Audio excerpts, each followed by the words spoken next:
Sports veteran and professional cyclist Chris Brand has competed in more than 30 mountain biking marathons over the last couple of years and won almost all. But the true test of his determination came in the form of a serious neck injury. Visiting him in Pretoria, Ewan found a sportsman with an unstoppable spirit. So Chris, take me through the accident. What exactly happened? It was the 20th of July, it was the Friday. I was practicing for SA Cross Country Champs the day before on the Saturday. It was a steep downhill with a drop-off and I basically just got it wrong, came over, front wheel stopped and I went straight over the bars onto my head and rolled over and broke my neck. So what's the extent of the injury?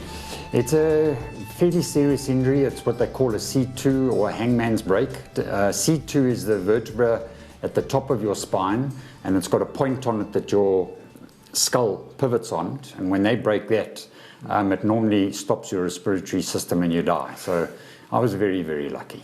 That's incredible. But here you are back on the bike, still with a neck brace though. But I mean, how's the process of recovery been up until this point? The process has been good. I spent 3 weeks, thank goodness, for the Olympics. I watched the Olympics extensively. And after about 3 weeks, I think your body always tells you when you're ready to start something. And I felt I just had the need to get back on the bike. And it's only been a couple of weeks. I mean, what does your wife say about this whole thing that you're back on the bike? No, I mean, they all think I'm crazy. You've got to have an aim. You've got to have an aim to go back and do something. I mean, some of the doctors said, maybe I'll never race. People asked me, will you ever race again? Will you ever get back on the bike? And it was undoubtedly, I'm going to race. I want to race by mid-October. Now, I know for a fact, like you say, mental focus plays a huge role when it comes to recovery, but so does diet as well when it comes to physical recovery. And I know that you are a man that really takes care of your diet, but what about supplementation? Did it really play a role for you during your recovery process? Yeah, for sure. I use Epic Pro extensively, at both pre, during and post-ride, and I use whey protein. You know, obviously your body's got to be fueled because it was playing a thin line between, and it was always playing on my mind, not doing too much on the bike because it would be detrimental to the healing of my neck. So I was just trying to balance the two. But obviously I was making sure that I was supplemented enough, and the things like the protein, the whey protein and the Pepto Pro that Epic Pro's got in it, I was satisfied that it was giving me enough energy back into my system to hopefully repair the bones properly. Recently, Chris felt an energy slump during races and thought it was what cyclists call bonking. A simple test, however, revealed the true cause. Fellow cyclists, listen carefully. You might recognize the symptoms. Being glucose intolerant, what exactly does that mean? And is it anything similar to insulin intolerance? I think it's, from what I understand, very much one and the same thing. What happened with me, it was about this time last year, I was really battling with my energy in long races, and I had a glucose intolerance test.